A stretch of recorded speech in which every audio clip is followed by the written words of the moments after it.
जय गुरुदेव भैया। जय भगवान शिव गुरु।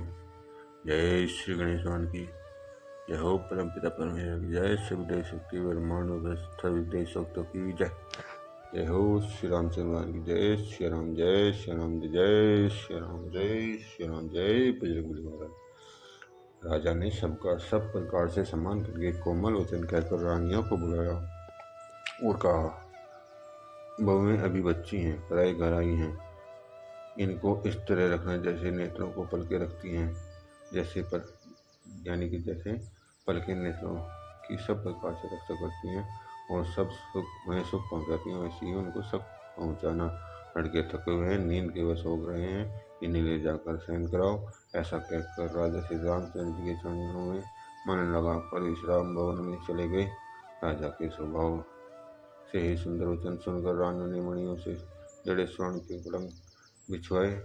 गद्दा पर गांव के दूर के पेन के समान सुंदर एवं कोमल ने कुछ पे चादरें बिछाई। सुंदर ताले तकियों का वर्णन नहीं किया जा सकता। मणियों के मंदिर में फूलों की मालाएं और सुगंध द्रव्य सजे हुए हैं। सुंदर रत्नों के दीपकों और सुंदर चंदोवे की शोभा कहते नहीं बनती। जिसने उन्हें देखा हो वही जान सकता है। इस प्रकार सुंदर सैया सजाकर श्री रामचंद्र जी को उठाया और प्रेम से पलंग पर ओढ़ाया। श्री रामचंद्र जी ने बार बार भाइयों का आज्ञा देते हुए भी अपनी अपनी सैयाओं पर सो गए। श्री राम जी सामने सुंदर कोमल अंगों को देखकर सब माताएं प्रेम से वचन कह रही हैं, हे तात मार्ग में जाते समय तुमने बड़ी भयावनी ताड़कर राक्षसी को किस प्रकार से मारा। बड़े भयानक राक्षस जो कि कट योद्धा थे और युद्ध में किसी को कुछ नहीं गिनते थे, उन दुष्ट मारीच और स्वभाव को सहायकों सहित तुमने कैसे मारा। हे तात मैं बलैया लेती हूँ। मुनि की कृपा से ही ईश्वर ने तुम्हारी बहुत सी बलाओं को टाल दिया। दोनों भाइयों ने यज्ञ की रखवाली करके गुरु जी के प्रसाद से सब विद्याएं पाई। चरणों की धूली लगाते मुनि पत्नी अहल्या तर गई। विश्व भर में यह कीर्ति पूर्ण रीति से व्यास हो गई। कच्छप की पीठ वज्र और पर्वत भी कठोर। शिव जी के धनुष को राजाओं के समान में तुमने तोड़ दिया। विजय के यश और जानकी को पाया और सब भाइयों को ब्याह कर घर आए। तुम्हारे सभी कर्म अनुवासी हैं, मनुष्य की शक्ति के बाहर है, जिन्हें केवल विश्वामित्र जी की कृपा ने सुधारा है। हे तात तुम्हारा चंद्रमुख देखकर आज हमारा जगत में जन्म लेना सफल हो गया। तुमको बिना देखे जो दिन बीते हैं उनको ब्रह्मा गिनती में न लावे। विश्व भर विनय भरे उत्तम वचन कहकर श्री रामचंद्र जी ने सब माताओं को संतुष्ट किया। फिर शिव जी और गुरु और ब्राह्मणों के चरणों का स्मरण करके नेत्रों को नींद के वश किया। नींद में ही उनका अत्यंत सलोना मुखड़ा ऐसा सो रहा है मानो संध्या के समय का लाल कमल सो रहा हो। स्त्रियां घर घर जागरण कर रही हैं और आपस में एक दूसरी को मंगलमयी गालियां दे रही हैं। रानिया कहती है, सजनी देखो रात्रि की कैसी शोभा है जिससे अयोध्यापुरी से शोभित हो रही है। सासुएं सुंदर बहुओं को लेकर सो गई मानो सर्पों ने अपने सिर की मणियों को हृदय में छिपा लिया है। प्रातःकाल पवित्र ब्रह्म मुहूर्त में प्रभु जागे, मुर्गे सुंदर बोलने लगे, भाट और मागधों ने गुणों का गान किया तथा नगर के लोग द्वार पर जोहार करने आए। ब्राह्मणों, देवताओं, गुरु, पिता और माता की वंदना करके आशीर्वाद पाकर सब भाई प्रसन्न हुए। माताओं ने आदर के साथ उनके मुखों को देखा। फिर वे राजा के साथ दरवाजे पर पधारे। स्वभाव से ही पवित्र चारों भाइयों ने शौच आदि से निवृत्त होकर पवित्र सरयू नदी में स्नान किया और प्रातः क्रिया करके वे पिता के पास आए। राजा ने देखते ही उन्हें हृदय से लगा लिया। तदंतर वे आज्ञा पाकर हर्षित होकर उठ गए। श्री रामचंद्र जी के दर्शन और नेत्रों के लाभ की बस यही शोभा सीमा है, ऐसा अनुमान कर सारी सभा शीतल हो गई। फिर मुनि वशिष्ठ जी और विश्वामित्र जी आए। राजा ने उनको सुंदर आसनों पर बैठाया और पुत्रों समेत उनकी पूजा करके उनके चरणों लगे दोनों गुरु श्री रामचंद्र जी को देखकर प्रेम में मुग्ध हो गए। वशिष्ठ जी धर्म के इतिहास कह रहे हैं और राजा रानी वास सहित सुन रहे हैं, जो मुनियों के मन को भी अगम्य है। ऐसी विश्वामित्र जी की करनी वशिष्ठ जी ने आनंदित होकर बहुत प्रकार से वर्णन किया। कामदेव जी बोले, ये सब बातें सत्य हैं। विश्वामित्र जी की कीर्ति तीनों लोकों में छाई हुई है। सुनकर सब किसी को आनंद हुआ। श्री राम लक्ष्मण के हृदय में अधिक उत्साह हुआ। नित्य ही मंगल आनंद उत्सव होते हैं।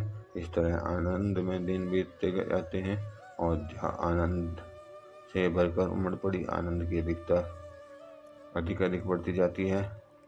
अच्छा दिन शोध कर सुंदर कंकण खोले गए। मंगल आनंद और विनोद कुछ कम नहीं है। इस प्रकार नित्य ने सुख को देखकर देवता सियाते और अयोध्या में जन्म पाने के लिए ब्रह्मा जी याचना करते हैं। विश्वामित्र जी नित्य ही चलना चाहते हैं, पर श्री रामचंद्र जी के स्नेह और विनयवश रह जाते हैं। दिनों दिन राजा का सौगुना भाव देखकर महामुनि राज विश्वामित्र जी उनकी सराहना करते हैं। अंत में जब विश्वामित्र जी ने विदा मांगी तब राजा ने प्रेम मग्न हो गए और पुत्रों सहित आगे खड़े हो गए। हे नाथ, अब यह सारी संपदा आपकी है, मैं तो स्त्री पुत्रों सहित आपका सेवक हूँ।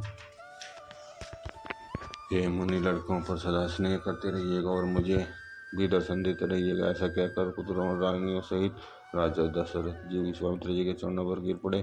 प्रेम विवल हो जाने के कारण उनके मुंह से बात नहीं निकलती। ब्राह्मण विश्वामित्र जी ने बहुत प्रकार से आशीर्वाद दिए और वे चल पड़े। प्रीति की नीति कहीं नहीं जाती। सब भाइयों के साथ लेकर श्री रामचंद्र जी उन्हें पहुंचाकर और आज्ञा पकड़ लौटे। गादी कुल के चंद्रमा विश्वामित्र जी बड़े हर्ष के साथ श्री रामचंद्र जी के रूप तथा राजा दशरथ की भक्ति, विवाह और उत्साह और आनंद को मन ही मन सराहते जाते हैं। वामदेव जी और रघुकुल के गुरु ज्ञानी वशिष्ठ जी ने फिर श्री विश्वामित्र जी की कथा बखान करी कही। मुनि का सुंदर सुनकर राजा मन ही मन अपने पुण्यों के प्रभाव को बखान करने लगे। आज्ञा हुई तब सब लोग लौटे। राजा दशरथ जी भी पुत्रों सहित महल में गए। जहाँ तहाँ श्री रामचंद्र जी के विवाह की गाथाएं गा रहे हैं। श्री रामचंद्र जी का पवित्र सुयश तीनों लोकों में छा गया है। जब से श्री रामचंद्र जी का विवाह करके घर आए हैं, तब से सब प्रकार का आनंद अयोध्या में आकर बसने लगा है। प्रभु के विवाह में जैसा आनंद उत्साह हुआ, वैसे सरस्वती और सर्पों के राजा शेष जी भी नहीं कह सकते। श्री सीताराम जी यश को, कविकुल के जीवन को पवित्र करने वाला और मंगलों की कांक्षा कर, इससे मैंने अपनी वाणी को पवित्र करने के लिए कुछ थोड़ा सा बखान कर कहा। अपनी वाणी को पवित्र करने के लिए तुलसी ने राम का यश कहा, नहीं तो श्री रघुनाथ जी का चरित्र अपार समुद्र है। किस कवि ने इसका पार पाया है? जो लोग यज्ञोपवीत और विवाह के मंगल में उत्सव का वर्णन करके आदर के साथ सुनकर गावेंगे, वे लोग श्री जानकी जी और श्री राम जी चंद्र जी की कृपा से सदा सुख पाएंगे। श्री सीता जी और श्री रघुनाथ जी विवाह प्रसंग को जो लोग प्रेम पूर्वक गाए सुनेंगे, उन्हें उनके लिए सदा उत्साह और आनंद और उत्साह है, क्योंकि विश्वामित्र जी का यश मंगल का धाम है। और श्री रामचंद्र की जय। इसके साथ ही बालकांड समाप्त होता है।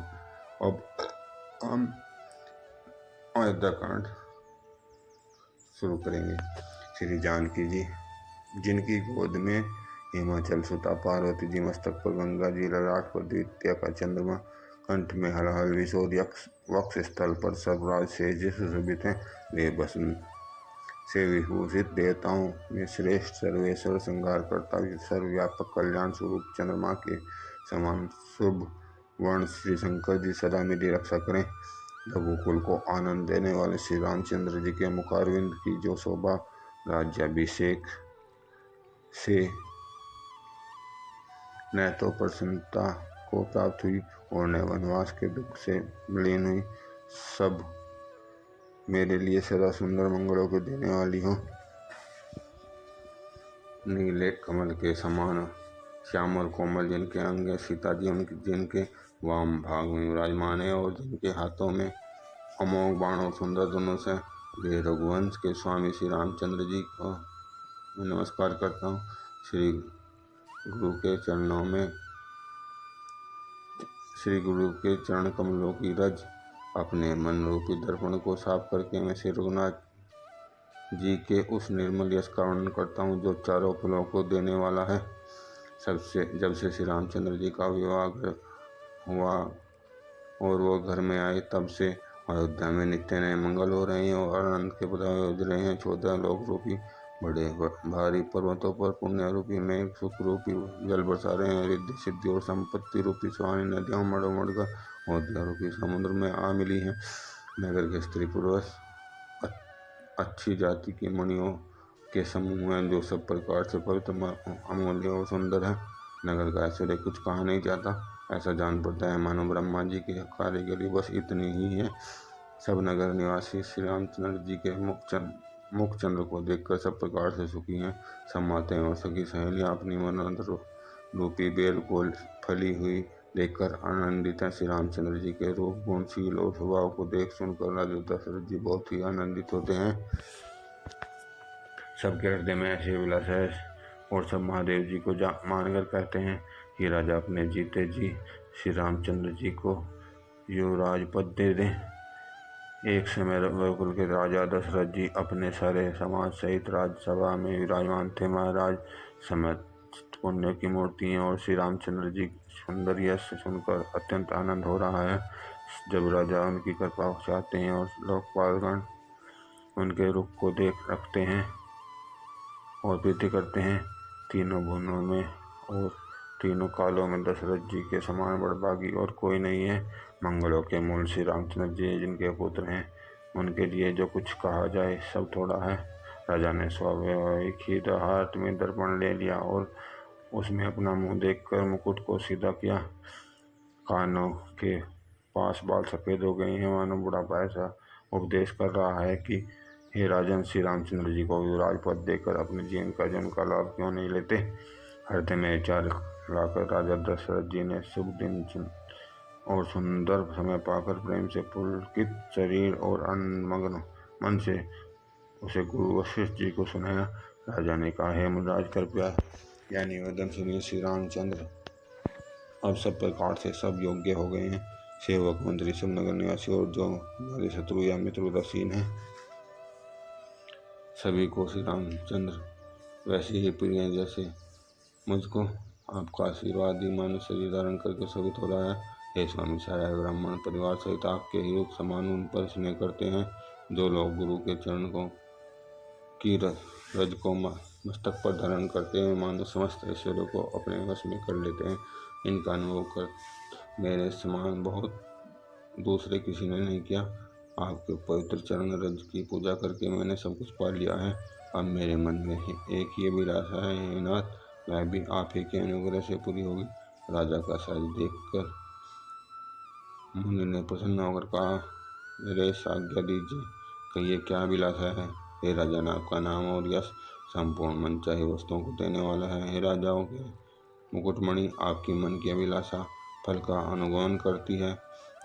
आपने जी में गुरु जी को सब प्रकार से प्रसन्न जानकर हर्षित होकर राजा कोमल वाणी से बोले, हे नाथ, श्री रामचंद्र जी को युवराज कीजिए, कृपा करके कहिए तो तैयारी की जाए। मेरे जीते जी आनंद उत्सव हो जाए, सब लोग अपने नेत्रों का लाभ प्राप्त करें। प्रभु के प्रसाद से शिव जी ने सब कुछ निभा दिया है, केवल यही एक लालसा मन में रह गई है। इस लालसा के पूर्ण हो जाने पर फिर सोच नहीं, शरीर रहे या चला जाए, जिससे मुझे पीछे पछतावा न हो। दशरथ जी के मंगल और आनंद के मूल सुंदर वचन सुनकर मुनि मन में बहुत प्रसन्न हुए। वशिष्ठ जी ने कहा, हे राजन, सुनिए, जिनके हम विमुख होकर लोग पछताते हैं और जिनके भजन बिना जी की जलन नहीं जाती, वही स्वामी श्री राम जी आपके पुत्र हुए हैं, जो पवित्र प्रेम के अनुगामी हैं। हे राजन, अब देर न कीजिए, शीघ्र सब सामान सज जाइए। शुभ दिन और सुंदर मंगल तभी है जब श्री रामचंद्र जी विराज हो जाएं। राजा आनंदित होकर महल में आए और उन्होंने सेवकों को तथा मंत्री समुद्र को बुलवाया। उन लोगों ने जय जीव कहकर सिर नवाए। तब राजा ने सुंदर मंगल में वचन सुनाए और कहा, यदि पंचों को यह मंत्र अच्छा लगे तो हृदय में हर्षित होकर आप लोग श्री रामचंद्र का राज तिलक कीजिए।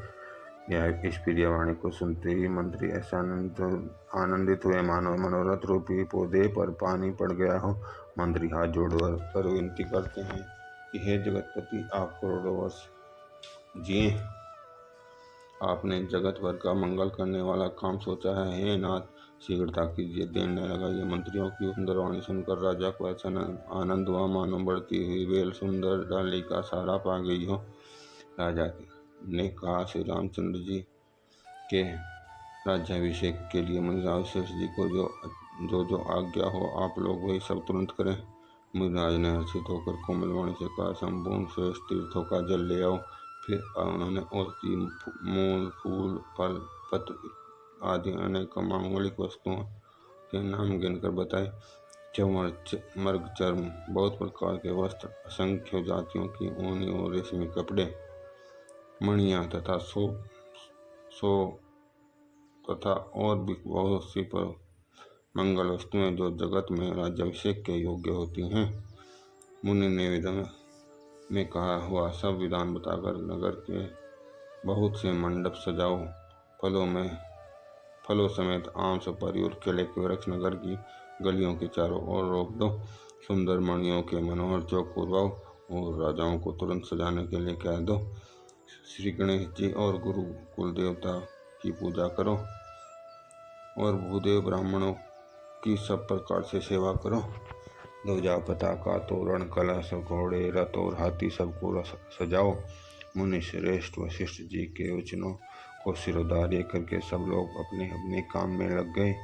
मुनीश्वर ने जिसको जिस काम के लिए आज्ञा दी उसने वह काम इतनी शीघ्रता से कर डाला कि मानो पहले ही कर रखा था।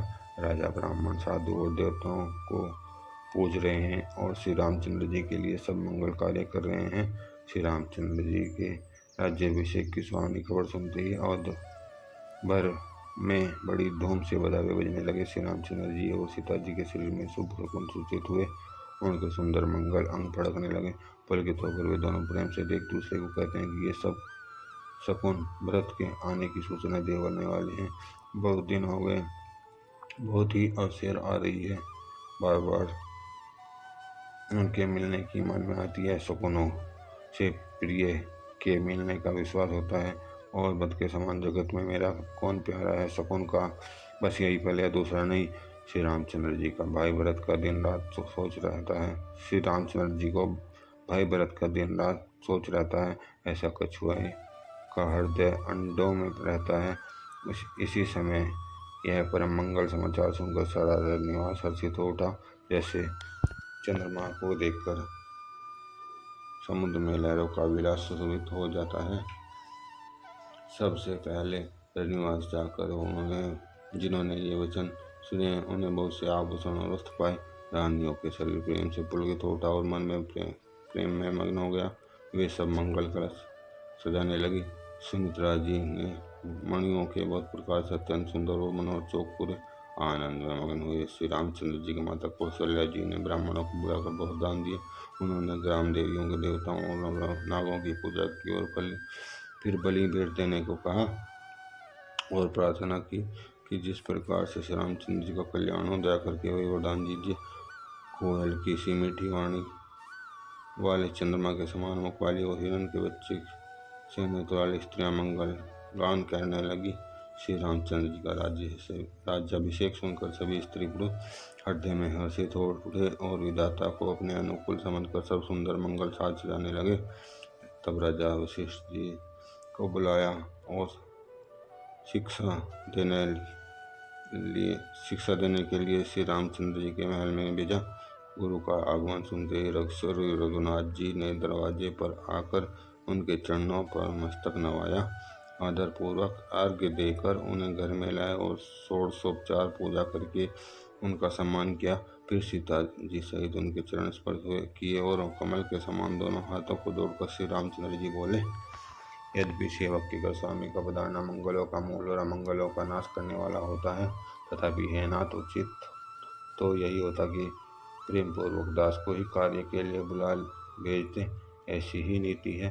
परंतु प्रभु, हे प्रभु ने प्रभुता छोड़कर जो उसने किया उसे आज यह घर पवित्र हो गया। हे गोसाई, जो आज्ञा हो वही मैं करूं। स्वामी जी की सेवा में ही सेवक का लाभ है। श्री रामचंद्र जी के प्रेम से योजना को सुनकर मुनि वशिष्ठ जी ने श्री रघुनाथ जी की प्रशंसा करते हुए कहा कि हे राम, भला आप ऐसा क्यों न कहें। आप सूर्य वंश के भूषण जो हैं। श्री रामचंद्र जी की गुणशील और स्वभाव का बखान कर मुनिराज प्रेम से पुलकित होकर बोले, हे श्री रामचंद्र जी, राजा दशरथ जी ने राज्याभिषेक की तैयारी की है। वे आपको युवराज पद देना चाहते हैं।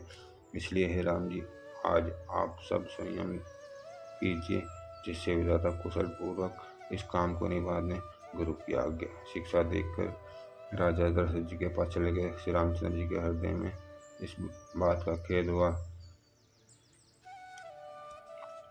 हम सब भाई एक ही साथ जन्मे, खाना सोना, लड़कपन के खेल कूद, कंछेदन, यज्ञोपवीत और विवाह आदि सब उत्सव एक साथ ही हुए।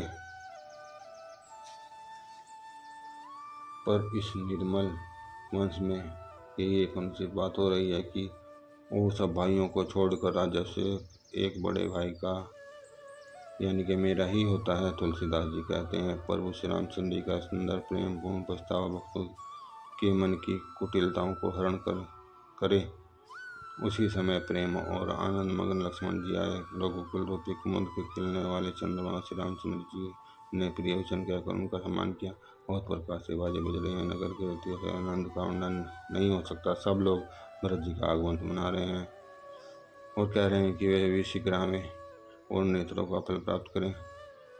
बाजार, रास्ते, घर, गली और चबूतरों पर पुरुष और स्त्री आपस में यही कहते हैं कि कल वह शुभ लग्न कितने समय है जब विधाता हमारी अभिलाषा पूरी करेंगे।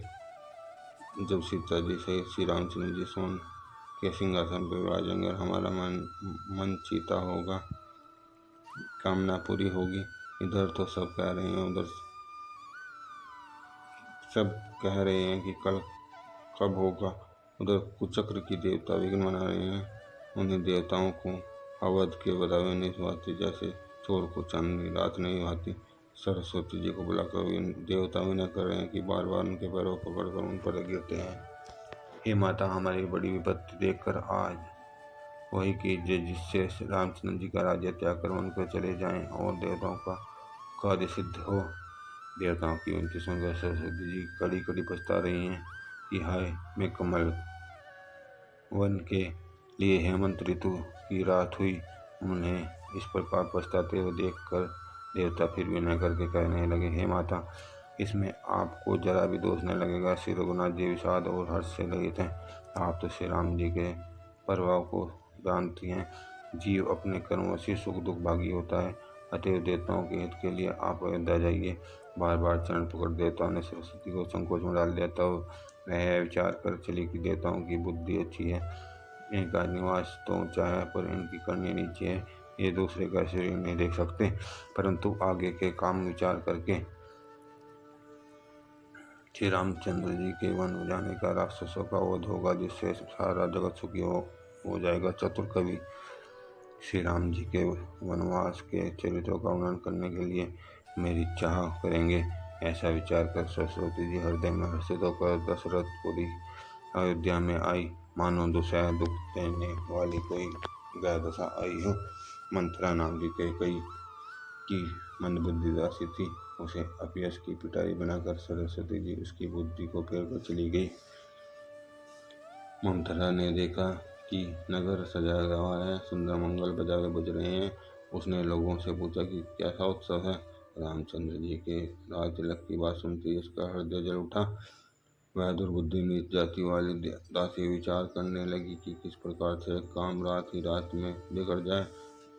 जैसे कोई कुटिल भीलनी शहद का छत्ता लगा देखकर घात लगाती है कि इसको किस तरह से उखाड़ लूं।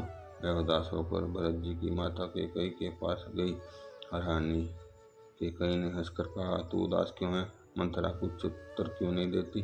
केवल लंबी सांस ले रही है, त्रियाचरित करके आंसू ढरका रही है। रानी हंसकर कहने लगी कि तेरे बड़े गाल, मेरा मन कहता है कि लक्ष्मण ने तुझे कुछ सीख दी है। तब भी वह महापापिनी दासी कुछ भी नहीं बोलती। एक रंगी सांस को छोड़कर रह गई, मानो काली नागिन पुकार रही हो। तब रानी ने डरकर कहा, अरे कहती क्यों नहीं? रामचंद्र, राजा लक्ष्मण, भरत और शत्रुघ्न कुशल से तो हैं। यह सुनकर कुबरी मंथरा हृदय में बड़ी पीड़ा हुई। वह कहने लगी, हे माई, हमें कोई क्यों सीख देगा और मैं किसका बल पाकर गाल्ब करूंगी? रामचंद्र को छोड़कर आज किसकी कुशल है जिन्हें राजा युवराज पद दे रहे हैं, और आज कौशल्या को विधाता बहुत ही धन्य हुए हैं। यह देखकर उनके हृदय में गर्व समाता नहीं है। तुम समझाकर सब शोभा क्यों नहीं देख लेती, जिसको देखकर मेरे मन में क्षोभ हुआ है? तुम्हारा पुत्र प्रदेश में है और तुम्हें कुछ सोच नहीं। जानती हो कि स्वामी हमारे उसमें है। तुम्हें तो साख पलंग पर पड़े पड़े नींद लेना ही बहुत प्यारा लगता है। राजा की कपट भरी चतुराई तुम नहीं देखती। मंथरा के प्रिय वचन सुनकर किंतु उसको मन से मैल जानकर रानी झुककर डांट कर बोली, बस अब चुप रहो, घर पड़ी कहीं की। जो फिर कभी ऐसा कहा तो तेरी जीभ पकड़ कर निकलवा दूंगी। कान और लंगड़ों को बुढ़ों की कुटिल कुचाली जानना चाहिए। उनमें भी स्त्री और खासकर दासी। इतना कहकर भरत जी की माता कहकर मुस्कुरा दी और फिर बोली, हे प्रिय वचन कहने वाली मंत्रा, मैंने तुझको यह सीख दी है, शिक्षा के लिए इतनी ही बात कही है जिससे तुझ पर मेरे स्वप्न में भी क्रोध नहीं है। सुंदर मंगलदायक शुभ दिन वही होगा जिस दिन तेरा यह कहना सत्य होगा, अर्थात श्री रामचंद्र जी का राज्य तिलक होगा। बड़ा भाई स्वामी और छोटा भाई सेवक होता है। यह सूर्यवंश की सुहानी रीति है। यदि सचमुच कल श्री राम का तिलक है तो हे सखी, तेरे मन को अच्छी लगे वही वस्तु मांग ले, मैं दूंगी। राम को सहज स्वभाव से सब माताएं कौशल्या के समान ही प्यारी हैं। मुझ पर तो वह विशेष प्रेम करते हैं। मैंने उनकी वृद्धि परीक्षा करके देख ली है। जो विधाता कृपा करके जन्म दे दो तो श्री रामचंद्र को पुत्र और सीता को बहू हो। श्री राम मुझे प्राणों से भी अधिक प्रिय है। उनके तिलक से तुझे शोभ क्यों है? तुझे भरत की सौगंध है। छल कपट छोड़कर सच सच कह, तू हर्ष के समय विषाद कर रही है, मुझे इसका कारण सुना। मंथरा ने कहा, सारी आशाएं तो एक ही बार कहने पर पूरी हो गई, अब तो दूसरी जीभ लगाकर कुछ कहूंगी। मेरा भगाव कपाल तो फोड़ने ही योग्य है। जो अच्छी बात कहने पर भी आपको दुख होता है, जो झूठी सच्ची बातें बनाकर कहते हैं हेमा, वे ही तुम्हें प्रिय हैं और मैं कड़वी लगती हूँ। अब मैं भी ठाकुर सुहाती कहा करूँगी, नहीं तो दिन रात चुप रहूँगी। विधाता ने कुरूप बनाकर मुझे परवश कर दिया है। जो बोया सो काटती हूँ, दिया सो पाती हूँ। कोई भी राजा हो हमारी क्या हानि, दासी छोड़कर क्या अब मैं रानी होंगी? हमारा स्वभाव तो जलाने ही योग्य है, क्योंकि तुम्हारा हित मुझसे देखा नहीं जाता, इसलिए कुछ बात चलाई थी। किंतु हे देवी, हमारी बड़ी भूली क्षमा करो। आधार रहित बुद्धि की स्त्री देवताओं की माया के वश होने के कारण रहस्ययुक्त कपट भरे प्रिय वचनों को सुनकर रानी के कई वैरिण मंत्रा को अपनी सुहृद अहेतु हित करने वाली जानकर इसका विश्वास कर दिया। बार बार रानी उसके आदर से पूछ रही है, मानो हिरनी गान से हिरनी मोहित हो गई हो। जैसी भावी है वैसी ही बुद्धि फिर गई। दासी अपना दांव लगाकर जानकर से तो ही तुम पूछती हो, किंतु मैं कहते डरती हूँ, क्योंकि तुमने पहले ही मेरा नाम गर्भवती रख दिया है। बहुत तरह से गढ़ छोड़कर खूब विश्वास जमा कर तब वह अयोध्या की साढ़े सती बोली, हे रानी, तुमने जो कहा है मुझे सीता राम प्रिय है और राम को तुम प्रिय हो, तो यह बात सच्ची है, परंतु यह बात पहले थी। वे दिन बीत गए, समय फिर जाने पर मित्र भी शत्रु हो जाते हैं। सूर्य कमल के कुल का पालन करने वाला है, पर बिना जल के वही सूर्य उन कमलों को जलाकर भस्म कर देता है। सोत कौशल्या तुम्हारी जड़ उखाड़ना चाहती है, शल्य उपाय रूपी श्रेष्ठ बाढ़ लगाकर उसे रूंध दो। तुमको अपने सुहाग के बल पर कुछ भी सोच नहीं है। राजा को अपने वश जानती हो, किंतु राजा मन के मैले और मुंह के मीठे हैं। आपका सीधा स्वभाव है। राम की माता कौशल्या बड़ी चतुर और गंभीर है, उसकी था कोई नहीं पाता। उसने मौका पा कर अपनी बात बना ली है। राजा ने जो भरत को ननिहाल भेजा है उसमें आप बस राम की माता की सलाह समझिए। कौशल्या समझते कि और सब सोचते तो मेरी अच्छी तरह सेवा करती है। एक भरत की माँ पति के बल पर गर्वित रहती है। इसी से हे माई कौशल्या को तुम बहुत ही साल से खटक रही हो, किंतु वह कपट करने में चतुर है, अतः उसके हृदय का भाव जानने में नहीं आता। राजा का तुम पर विशेष प्रेम है। कौशल्या सोच के स्वभाव से उसे देख नहीं सकती, इसलिए उसने जाल रचकर राजा को अपने वश में करके राम के राज तिलक के लिए लग्न निश्चय करा लिया है। राम को तिलक हो या रघुकुल के उचित ही है, और यह बात सभी को सुहाती है और मुझे तो बहुत ही अच्छी लगती है, परंतु मुझे तो आगे की बात विचार कर डर लगता है, ये उलटकर इसका फल उसी को दे। इस तरह करोड़ों कुटिलपन की बातें गढ़ छोड़कर मंत्रा ने कई को उल्टा सीधा समझा दिया और सैकड़ों संतों की कहानियां इस प्रकार कई जिस प्रकार विरोध बढ़े और हारवश के कई के मन में विश्वास हो गया। रानी फिर सौगंध दिलाकर पूछने लगी, मंत्रा क्या पूछी हो? और तुमने अब भी नहीं समझा अपने भले बुरे को? तो पशु भी पहचान लेते हैं। पूरा पखवाड़ा बीत गया सामान सजते और तुमने खबर पाई आज मुझसे। मैं तुम्हारे राज में खाती पहनती हूँ, इसलिए सच कहने में मुझे कोई दोष नहीं है। यदि मैं कुछ बनाकर झूठ कहती होंगी तो विधाता मुझे दंड देगा।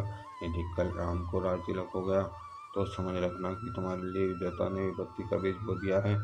अब मैं बात लकीर खींचकर बलपूर्वक कहती हूँ कि हे भामिनी, तुम तो सब अब दूध की मक्खी हो गई हो। जो पुत्र सहित चाकरी बजाओगी तो घर में रह सकोगी, अन्यथा दूसरा कोई उपाय नहीं है।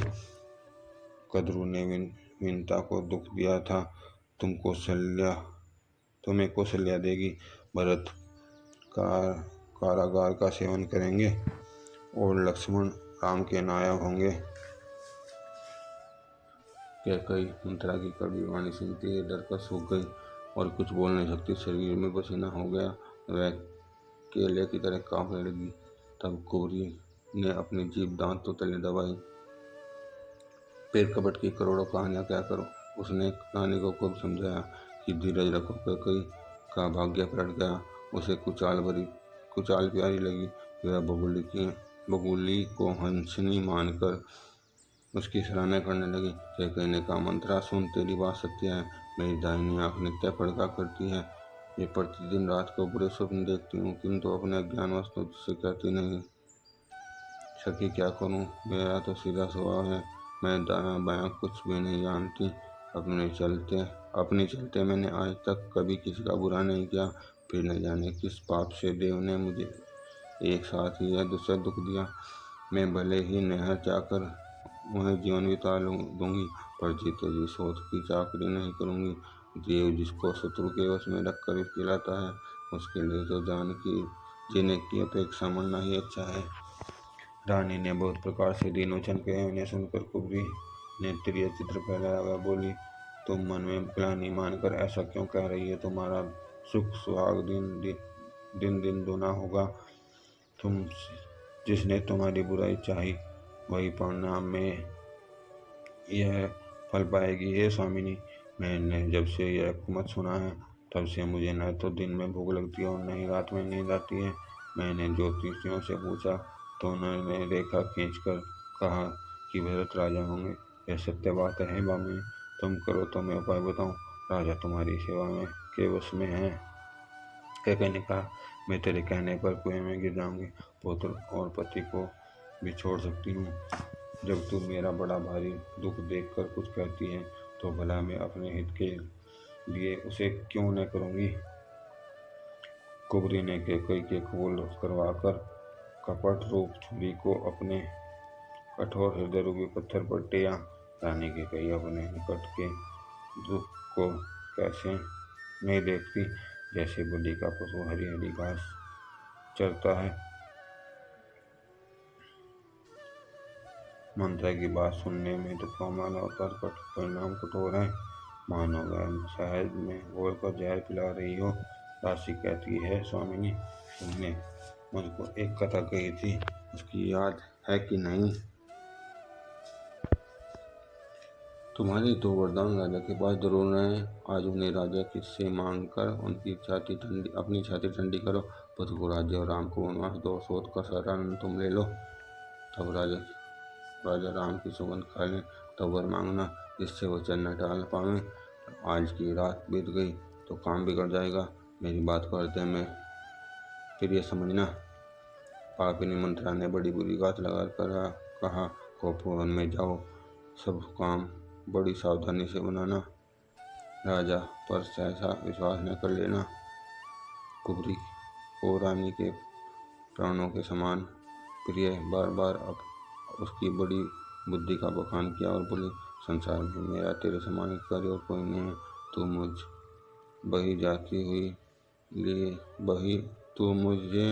बही जाती हुई के लिए सहारा हुई।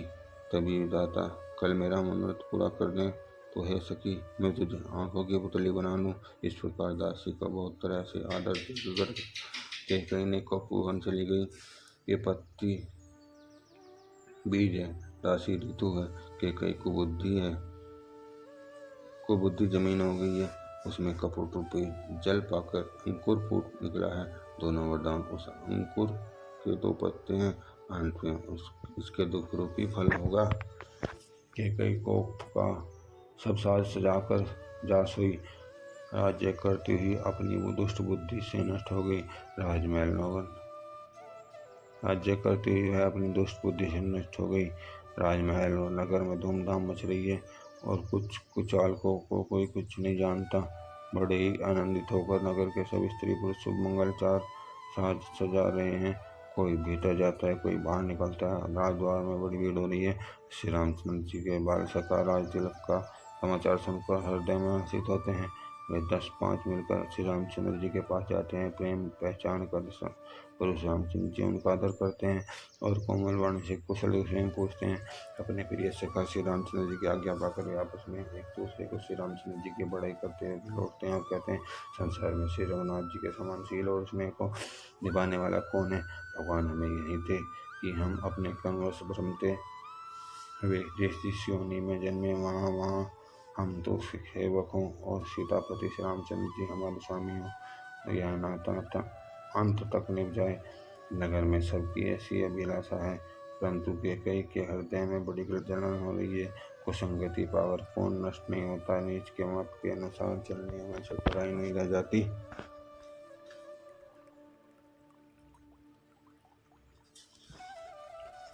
संध्या के समय राजा दशरथ आनंद के साथ कैकेयी के महल में गए। मानो साक्षात स्नेह के ही शरीर धारण करके निष्ठुरता के पास गया हो।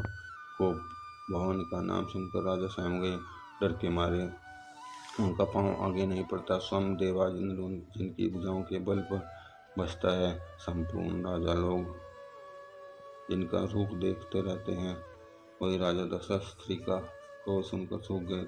कामदेव का प्रताप महिमा तो देखिए, जो त्रिशूल वज्र और तलवार आदि की चोट अंगों पर पहनने वाले हैं, वे रतिनाथ कामदेव के पुष्प बाण से मारे गए। राजा डरते डरते प्यारी कैकेयी के पास गए। उसकी दशा देखकर उन्हें बड़ा दुख हुआ। कैकेयी जमीन पर पड़ी है। पुराना मोटा कपड़ा पहने हुए शरीर के नाना आभूषणों को उतार कर फेंक दिया है। यह दुर्बुद्धि कैकेयी को यह कुवेश्ता कैसी फब रही है, मानो भावी विधवापन की सूचना दे रही हो। राजा उसके पास जाकर कोमल वाणी से बोले, हे प्राण प्रिय, किस लिए रुसाई हो? हे रानी, किस लिए रूठी हो? यह कहकर राजा उसके हाथ से स्पर्श करते हैं तो वह उनके हाथ को झटक कर हटा देती है और ऐसा देखती है मानो क्रोध में भरी हुई नागिन क्रूर दृष्टि से देख रही हो। दोनों वासनाएं उस नागिन की दो जीवे हैं और दोनों वरदान दांत हैं।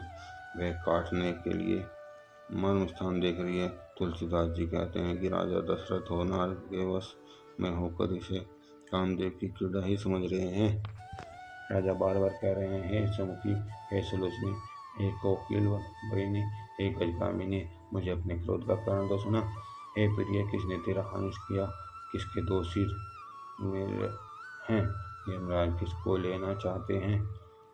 क्या किस कंगाल को राजा कर दूं या किस राजा को देश से निकाल दूं? तेरा शत्रु अमर भी हो तो भी मैं उसे मार सकता हूँ। बेचारे कीड़े मकोड़े से, लेकिन लड़ना तो चीजें क्या हैं? हे सुंदरी, तू तो मेरा स्वभाव जानती है कि मेरा मन सदा तेरे मनो मुख रूपी चंद्रमा का चकोर है। हे प्रिय, मेरी प्रजा कुटुंब भी सर्वस्व पुत्र, यहाँ तक कि मेरे प्राण भी, ये सब तेरे वश में है। यदि मैं तुझसे कुछ कपट करके कहता हूँ तो हे भामिनी, मुझे 100 बार राम की सौगंध है, तू हंसकर अपनी मनचाही बात मांग ले और अपने मनोहर अंगों को आभूषणों से सजा। मौका बेमौका तो मन में विचार कर दे। हे प्रिय, जल्दी इस बुरे वेश को त्याग दे।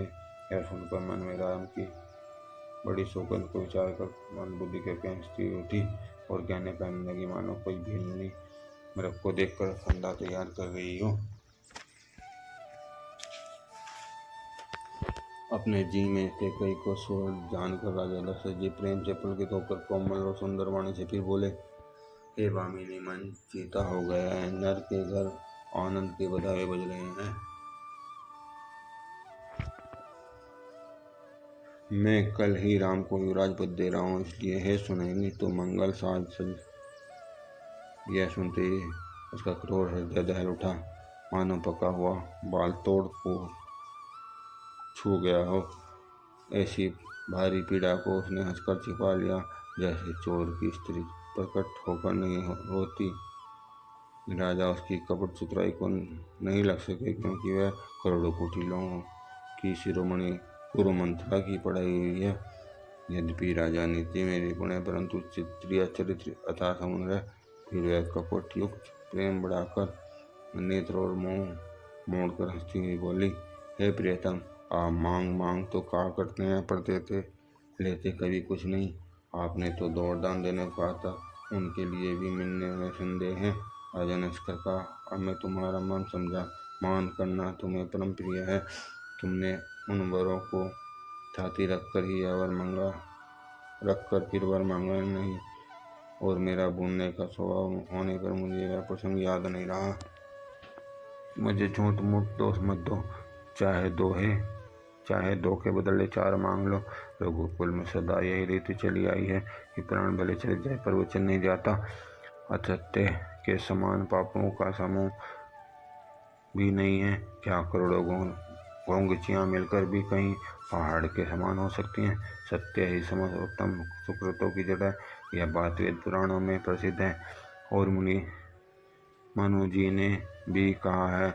उस पर मेरे द्वारा श्री राम जी का शपथ करने में आ गई। श्री रघुनाथ जी ने मेरे सुकृत और स्नेह की सीमा है। इस प्रकार बात पक्की करा के द्रौपदी के हंसकर बोली, मानो उसके कुमत रूपी दुष्ट पक्षी की कुल्हे ही खोल दी हो। राजा का मनोरथ सुंदर वन है, सुख सुंदर पक्षियों का समुदाय है। उस पर भीलने की तरह के कई अपने वचन रूपी भयंकर बात छोड़ना चाहती है। वह बोली, हे प्राण प्रिय, सुनिए, मेरे मन को भाने वाला एक वर तो दीजिए, भरत को राज तिलक हो। हे नाथ, दूसरा वर भी मैं हाथ जोड़कर मांगती हूँ कि मेरा मनोरथ पूरा कीजिए।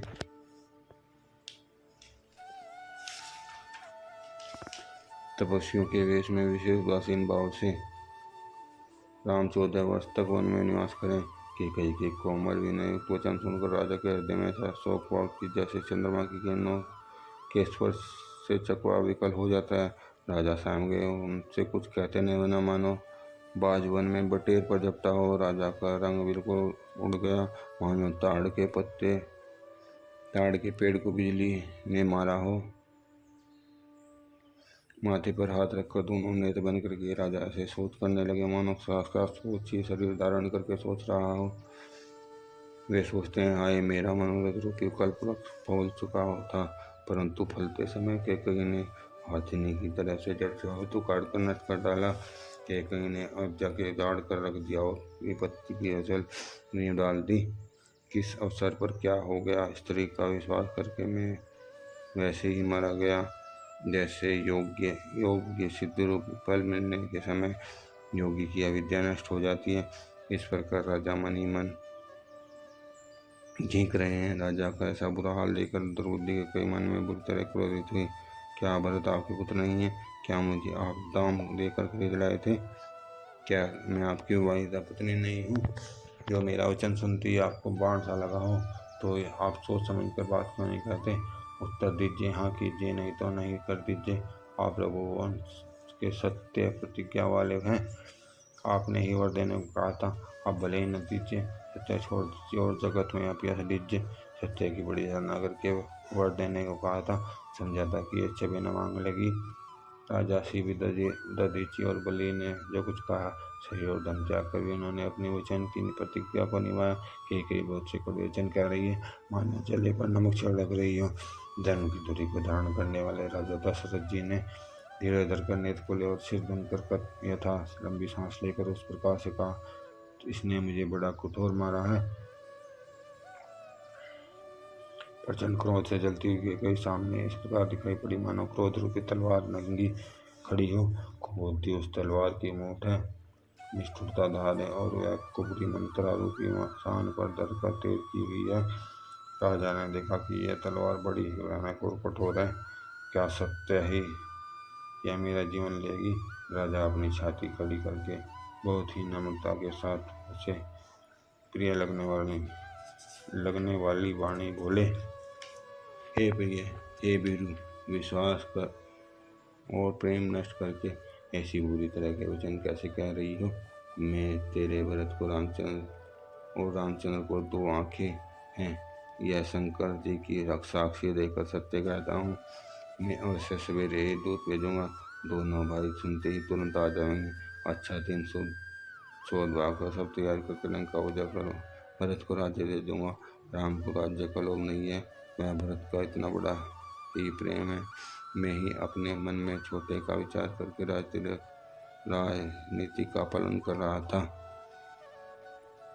राम की सुगंध खाकर मैं स्वभाव से किया था कि राम की माता कौशल्या ने इस विषय में मुझसे कुछ भी नहीं कहा।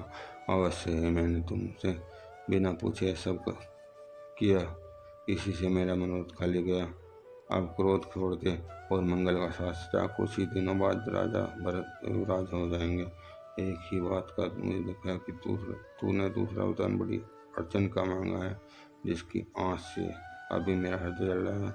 यह दिल लगी मैं क्रोध में अथवा सचमुच ही वास्तव में सच्चा है। क्रोध को त्याग कर राम का अपराध तो बता। सब कोई तो कहते हैं कि राम बड़े साधु हैं, तो स्वामी राम की सराहना करती है, उन पर इसने क्या करती है? यह सब सुनकर मुझे संदेह हो गया है। जिसका स्वभाव शत्रु को अनुकूल है, वह माता के प्रतिकूल आचरण क्यों करेगा? हे प्रिय, हंसी और क्रोध छोड़ दे और विवेक विचार कर वर मांग, जिससे अब यह नेत्र भरत का राज्याभिषेक देख सकूं। मछली चाहे बिना पानी के जीते रहे, सांप चाहे बिना मणि के दिन दुखी होकर जीता रहे, परंतु मैं स्वभाव से ही कहता हूँ, छल रखकर नहीं। मेरा जीवन राम के बिना नहीं है। हे चतुर्प्रिय जी, मैं समझ देख, मेरा जीवन श्री राम जी के दर्शन के अधीन है। राम राजा के कोमल वचन सुनकर दुर्बुद्धि के कई अत्यंत जल भरी, मानो अग्नि में घी की आहुतियाँ पड़ रही हों। कई कहती हैं, आप करोड़ों उपाय क्यों न करें, आपकी माया नहीं लगेगी। या तो मैंने जो मांगा है सो दीजिए, नहीं तो नहीं करके अपयश लीजिए। मुझे बहुत प्रपंच नहीं सुहाते। राम साधु में आप सैन्य साधु में राम की माता भली है, मैंने सबको पहचान लिया है। कौशल्या ने मेरा जैसा भला चाहा है, मैं भी साका करके उन्हें वैसा ही फल दूंगी।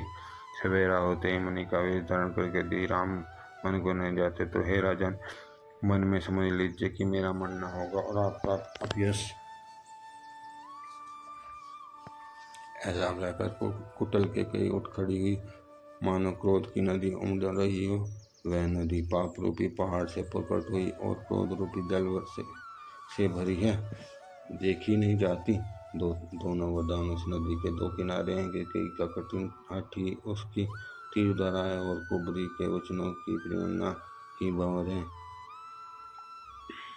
राजा दशरथ रूपी वृक्ष जड़ मूल से ढाती हुई विपत्ति रूपी समरोल सीधी चली समुद्र की विपत्ति रूपी समुद्र की ओर चली है।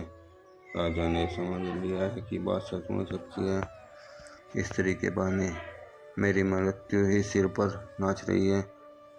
चरण पकड़कर उसे उठाकर विनती की कि तू सूर्य कुल के लिए कुल्हाड़ी मत बन।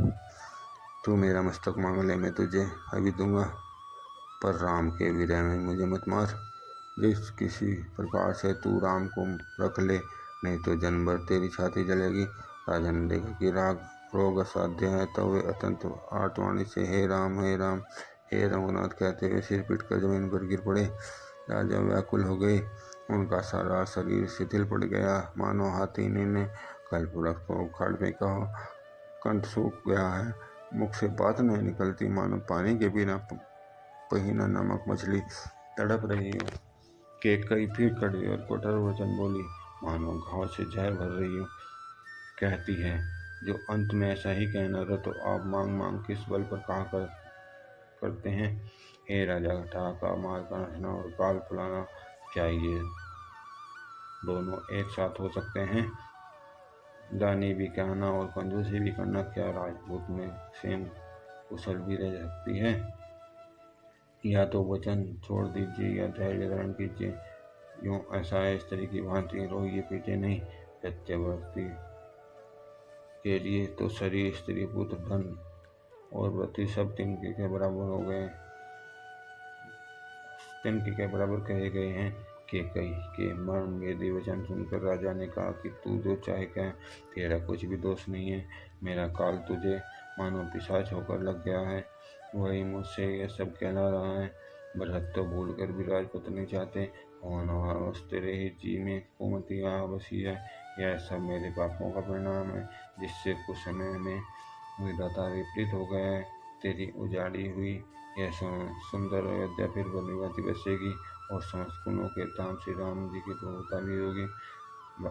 सब भाई उनकी सेवा करेंगे और तीनों लोगों में श्री राम की बड़ाई होगी। केवल तेरा कलंक और मेरा पछतावा मरने पर भी नहीं मिटेगा, यह किसी तरह नहीं जाएगा। अब तुझे जो अच्छा लगे वही कर, मुँह छिपाकर मेरी आंखों की ओट हो जा, अर्थात मेरे सामने चढ़ जा, मुझे मुंह न दिखा। मैं हाथ जोड़कर कहता हूँ कि जब तक मैं जीता हूँ तब तक फिर कुछ न कहना। अरे अभागिनी, फिर तू अंत में पछताएगी, जो तू नहरों के लिए गाय को मार रही है। राजा करोड़ों प्रकार से समझाकर कि तू क्यों सर्वनाश कर रही है, पर बड़े पर कपट करने में चतुर कहकर कुछ बोलती नहीं, मानो मौन होकर मसान जगा रही हो, शमशान में बैठकर प्रेत मंत्र सिद्ध कर रही हो। राजा राम रट रहे हैं, स्वभाव कुल हैं, जैसे कोई पक्षी पंख के बिना बेहाल हो। अपने हृदय में मनाते हैं कि सवेरा न हो और कोई जाकर श्यामचंद्र जी को बात नहीं कहे। हे रघुकुल के गुरु सूर्य भगवान, आप अपना हृदय उदय न करें। अयोध्या को बेहाल देखकर आपके हृदय में बड़ी पीड़ा होगी। राजा की प्रीति और केकई की निष्ठुरता दोनों को ब्रह्मा ने सीमा तक कर बनाया है। विलाप करते करते ही राजा का सवेरा हो गया। राजद्वार पर वीणा व सूर्य संग की ध्वनि बजने लगी। पाठक रुदाली पढ़ रहे हैं और गवैया गुणों का गान करने सुनने पर राजा के बाण जैसे लगते हैं। राजा को ये सब मंगल साज कैसे नहीं सुहा रहे, जैसे पति के साथ सती होने वाली स्त्री को आभूषण। रामचंद्र जी की दर्शन की लालसा और उत्साह के कारण राम उस रात्रि में किसी को भी नींद नहीं आई। राजद्वार पर मंत्रियों और सेवकों की भीड़ लगी है। वे सब सूर्योदय को उदय हुआ देख कर कहते हैं कि ऐसा कौन सा विषय है के कारण आदिपति दशरथ तक अभी तक नहीं जगे। राज्य नित्य ही रात के पिछले पैर जाग जाया करते हैं, किंतु आज बड़े आश्चर्य हो रहे हैं। हे सुमंत, जाओ जाकर राजा को जगाओ, उनकी आज्ञा पाकर हम सब काम करें। तब सुमंत और आंवले में गए, पर महल को भयानक देखकर वे जाते हुए डर रहे हैं, मानो दौड़कर काट खाएगा। उसकी ओर देखा भी नहीं जाता, मानो विपत्ति और विषाद ने वहां डेरा डाल रखा हो। पूछने पर कोई जवाब नहीं देता। वे उस महल में गए जहाँ राजा और केकई थे। जय जीव कहकर सिर नवाकर बैठे और राजा की दशा देखकर बहुत सूख ही गए। राजा सोच में व्याकुल है, चेहरे का रंग उड़ गया है, जमीन पर ऐसे पड़े हैं मानो कमल पर जड़ छोड़कर मुरझाया पड़ा हो। मंत्री मारे डर के कुछ पूछ नहीं सकते। तब अशुभ से भरी हुई और शुभ से भी इनके कई बोली। राजा को रात भर नींद नहीं आई है, जिसका कारण जगदीश्वर ही जाने। उन्होंने राम राम रटकर सवेरा कर दिया है, परंतु उसका भेद राजा भी कुछ नहीं बतलाते। तुम जल्दी जाओ, राम को बुला लाओ, तब आज्ञा आकर समाचार सुनना पूछना। राजा का रुख जानकर समुद्र जी चले और समझ गए कि रानी ने कुछ चाल की है। सोच में व्याकुल और रास्ते में पैर नहीं पड़ता। सोचते हैं राम जी को बुलाकर राजा क्या कहेंगे। किसी तरह हृदय में धीरे धीरे कर राजद्वार पर गए। सब लोग उनके मन मारे देखकर पूछने लगे। सब लोगों ने समाधान करके समुद्र से कहा, जहाँ सूर्य कुल के तिलक रामचंद्र जी थे, सूर्य रामचंद्र जी ने समुद्र को आते देखा तो पिता के समान समझकर उनका आदर किया। रामचंद्र जी का मुख को देखकर राजा की आज्ञा सुनाकर वे रघुकुल के दीपक श्री रामचंद्र जी को अपने साथ ले वाले। श्री रामचंद्र जी का मंत्री के साथ बुरी तरह से जा रहे हैं। ये सब देखकर लोग जहाँ तहाँ विषाद कर रहे हैं। अब इससे आगे का भाग हम कल सुनेंगे। आज के लिए मैं आज्ञा